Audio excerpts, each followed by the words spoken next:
হোঁচট খাইতেই পারে মানুষ, চলতে গিয়ে মানুষ পিছলা খায়, তাই বলে কি পিছলা খাইয়া আর সোজা হইয়া দাঁড়ায় না, না ফিরেই থাকে? তো এইটা তো উচিত, ভুল হবে।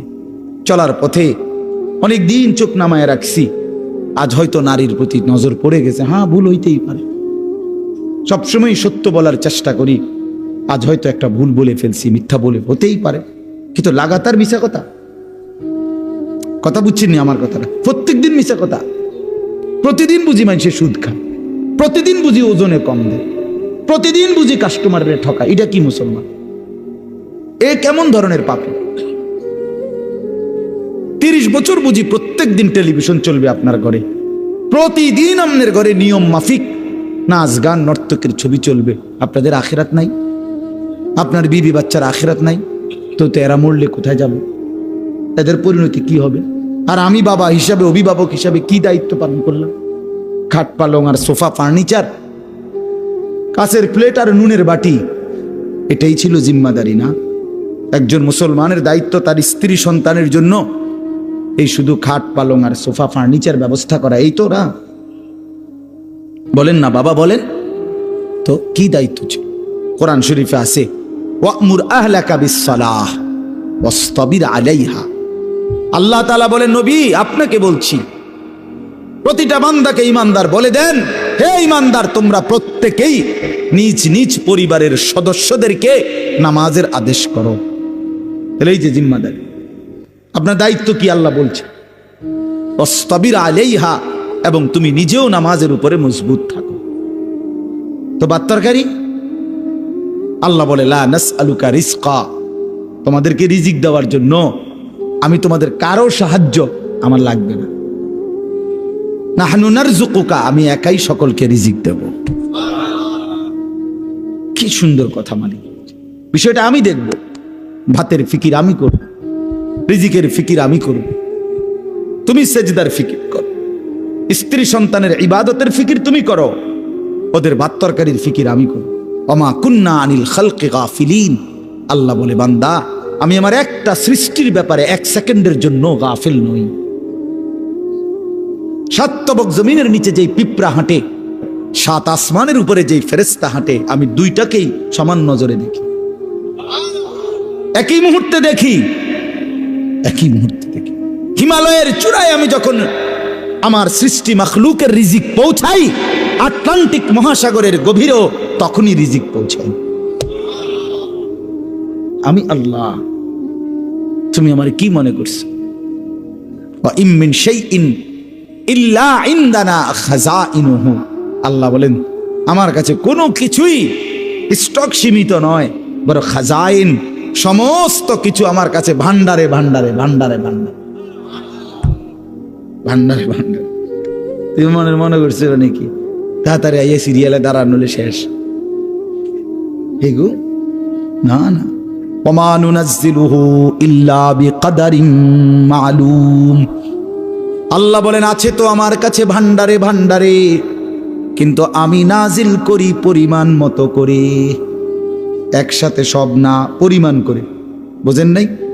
আমি বুঝে কই, মনে করেন আমরা যে অনেক মানুষের চিন্তা বয়স্ক মাঝ বয়সী লোকের, আরে আমি থাকতে যদি ঘর দুয়ার টাকা পয়সা বাইল করে দিয়ে যেতে না পারি, ফোলাগারে বিদেশ পাঠাইয়া যেমনে পারি, সুদে পারি, কিস্তিতে পারি, হ্যাঁ আমি থাকতে যদি জিফুতের লেগে কিছু ঘর দুয়ার টাকা পয়সার ব্যবস্থা করে দিয়ে যাইতে না পারি, আমি মরলে আহারে তারা কিনব। অনেক মানুষের এটা চিন্তা না, আমি মরলে তারা কিনব না, আমনে মরলে তারা সবাই ক্ষুধা বহন খাইব, আমনে মরলে পৃথিবীতে ভাত বন্ধ। না না, এই শেষ ভাত আমনের আমলে, এরপরে শুধু বন দিয়ে আর চা দিয়ে ভিজিয়ে খাবো সবাই, খাবারটাই শুধু একবার খাওয়াই না, ওনার আমলেই শুধু পৃথিবীতে কাম কাজ আর সব বন্ধ। এরপরে এই জন্য আল্লাহ বলে, বান্দা রে আমার কাছে আছে, টেনশন করো না, আমার কাছে আছে ভান্ডারে ভান্ডারে, কিন্তু আমি একসাথে দেখলে তো সংরক্ষণ করতে পারবা না। এই জন্য আমি আল্লাহ যখন যা প্রয়োজন পরিমাণ মতো নাজিল করে থাকি, তোমার উপরে রহম করি বলে, তোমার উপরে দয়া করেছি বলে দেই। তুমি এমন শুরু করছো কা? তোমার দাদা মরে যাওয়ার পরে তুমি কি মরছুনি? তাইলে এই পৃথিবীতে আগের মানুষ মরে যাওয়ার কারণে কি পরের মানুষগুলো মরে গেছে? তো আমি মরলে তারা কষ্ট পাইবে কেন? কথা বোঝেন না? গত 100 বছর আগের মানুষ যারা মরে গেছে, 300 বছর আগের যারা মানুষ মরে গেছে, তো তাদের কারণে আমগো কি অসুবিধা হয়েছে? তার আমি মরে গেলে আমার পরবর্তী জেনারেশনের কি অসুবিধা হবে? হায়াত থাকলে রিজিক আছে, হায়াত থাকলে কি আছে? এই জন্য আমি আপনাদের কাছে অনুরোধ করলাম, ভাই দয়া করে আমরা প্রত্যেকেই এই কথাটা, এই যে কয়জন আল্লাহর বান্দা বসছেন, চাচারা, বাবারা, নওজোয়ান ছেলে তোমরা, আমার ভাই, নিজেকে আমরা মুসলমান মনে করি, আল্লাহ আমাদেরকে এই দৌলত দিছেন। আমরা যদি আল্লাহকে ভুলে যাই, আখিরাতকে ভুলে যাই, বিশ্বাস আল্লাহর কসম, তাহলে আর আমাদের জীবনের কোনো মূল্য থাকে না। আমি শক্ত বললাম আর কি, কিন্তু বাস্তবতা এটাই, মানুষের কোনো পরিচয় থাকে না। কোরআন শরীফে একেবারে আমি বললে রাগ করার কিছু নাই, কোরআন শরীফে স্পষ্ট আছে। আল্লাহ বলছেন, যে মনের ইচ্ছা মতো চলে, আমার হুকুমের খেলাফ, নিজের মনে যা চায় তাই চলে, কসম আল্লাহর, আল্লাহ বলছে, হে নবী শুনেন, সে কোনো মানুষ না, ইনহুম ইল্লা কাল আনআম, সে শুধুই জানোয়ার। ইনহুম ইল্লা কাল আনআম, এটা নফি ইস্তিসনা, মানে আর কিছু নয়, তার পরিচয় আর কিছুই নয়, শুধুই চতুষ্পদ জন্তু। তাহলে কঠিন কথা আল্লাহ বলছে। এই জন্য যে জীবনে আখেরাত নাই, যে জীবনে পরকালের কথা নাই মনে, সে জীবন জীবন না। আপনি আপনার মন মতো আখেরাত সাজাইলে হইতো না।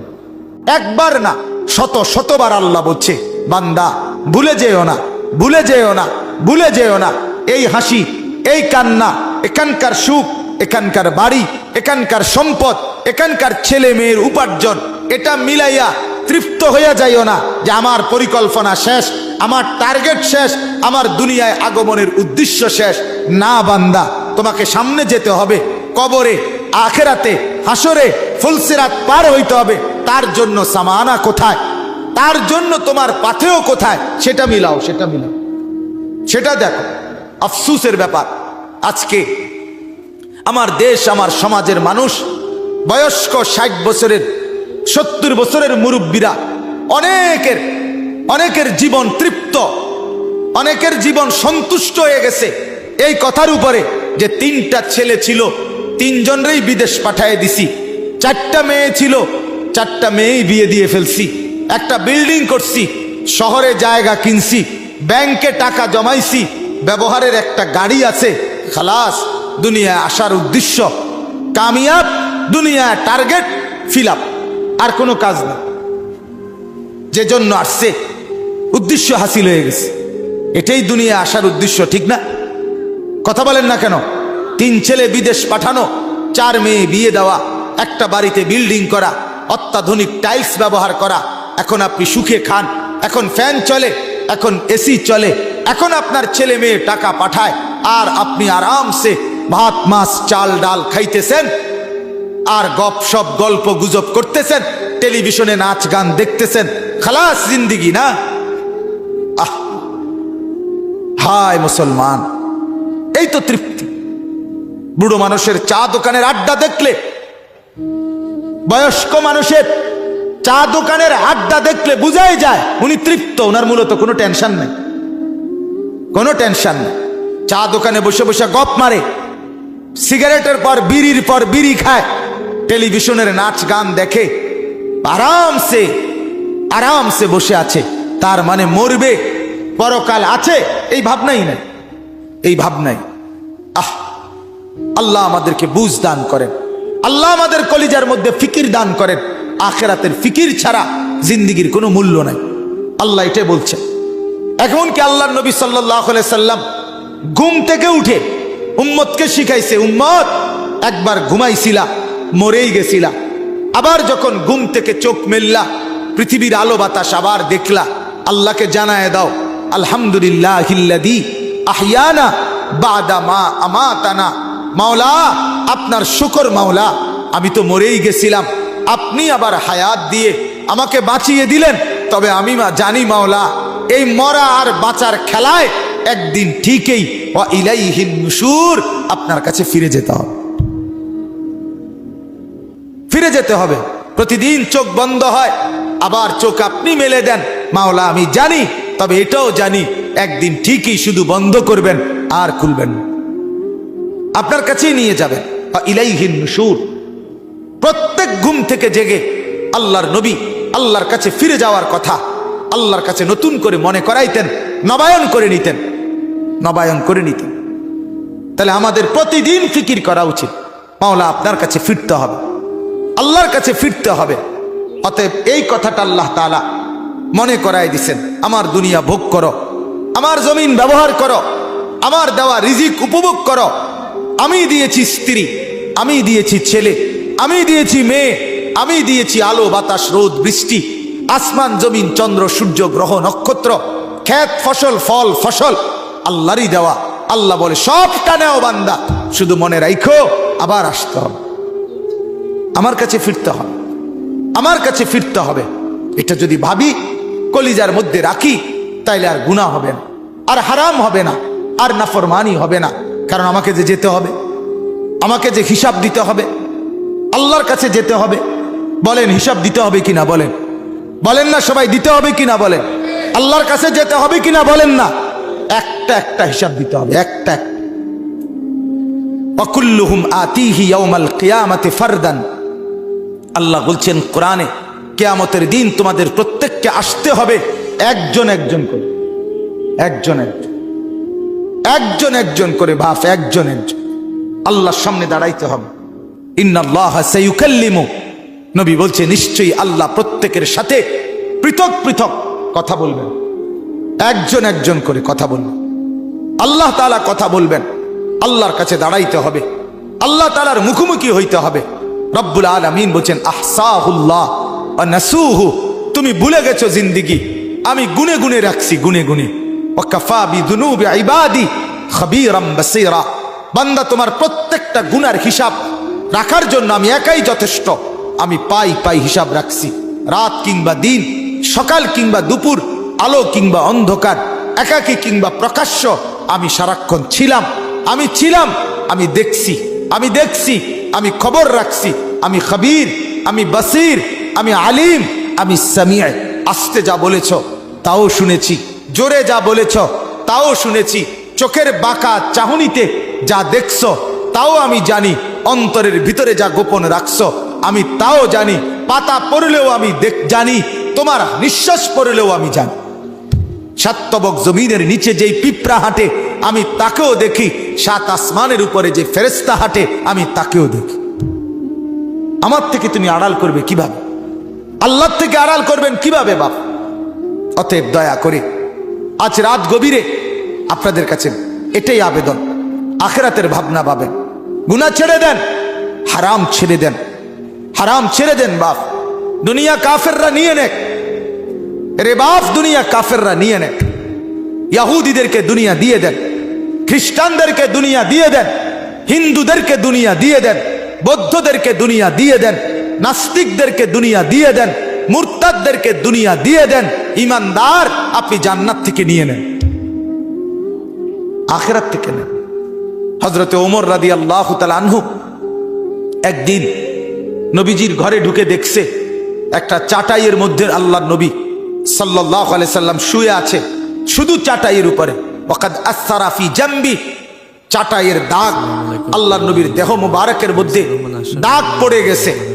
মাথার নিচে একটা খেজুরের ছাল দিয়ে বানানো বালিশ, আর একটা চামড়া ঝুলানো, আর কিছু ছাতু পাউডারের মতো পায়ের কাছে রাখা, যেগুলো পানি দিয়া গুইলা খাবে।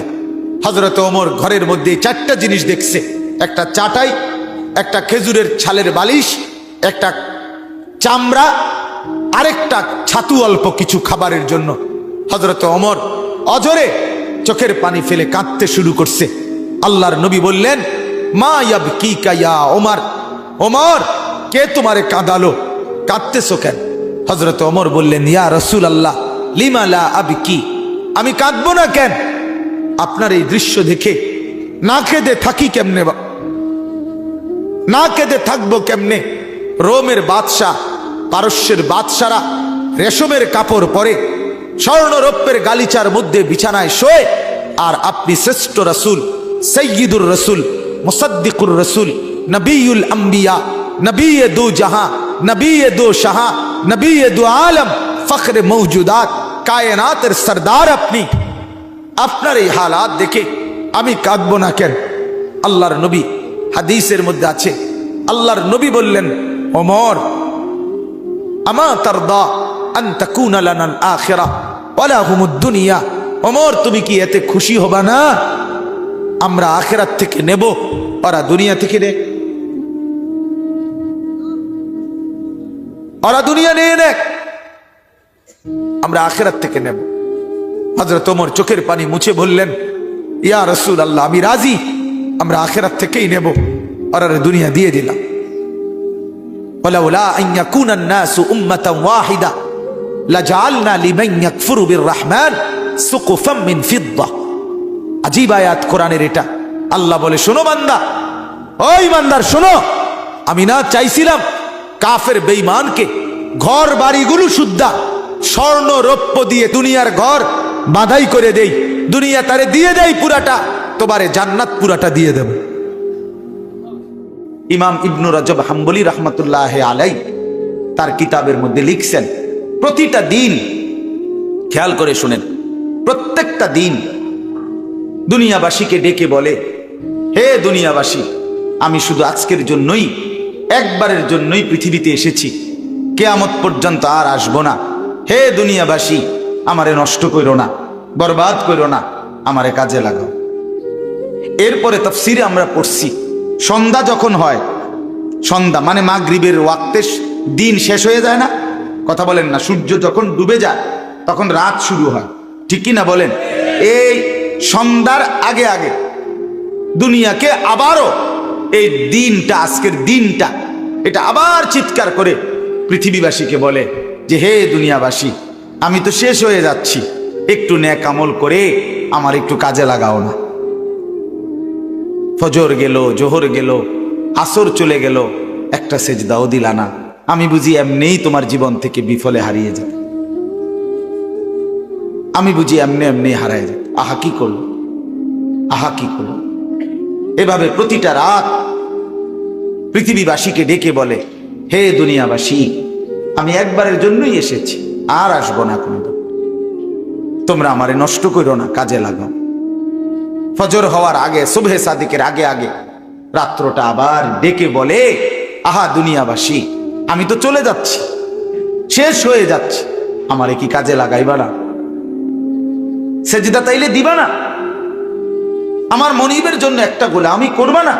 এভাবে রাত, সারাটা রাত ঘুমে ঘুমে মোবাইল টিপতে টিপতে, নর্তকীর ছবি দেখতে দেখতে, নাচ গান উলঙ্গ দৃশ্য দেখতে দেখতে শেষ করে দিলা, শেষ করে দিলা। আল্লাহ আমাদেরকে বুঝ দান করেন। আমার বাপ, আমার ভাই, আজকে আমি আপনাদের সামনে কোরআনুল কারীমের 9টা আয়াত ধারাবাহিক পড়ছি।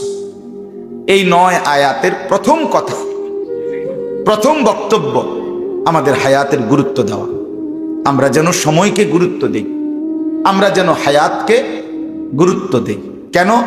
আল্লাহ তাআলা এখানে দেখাচ্ছে, আপনাকে শুনাইতেছি, এই এখন দেখাইতেছি আপনাকে।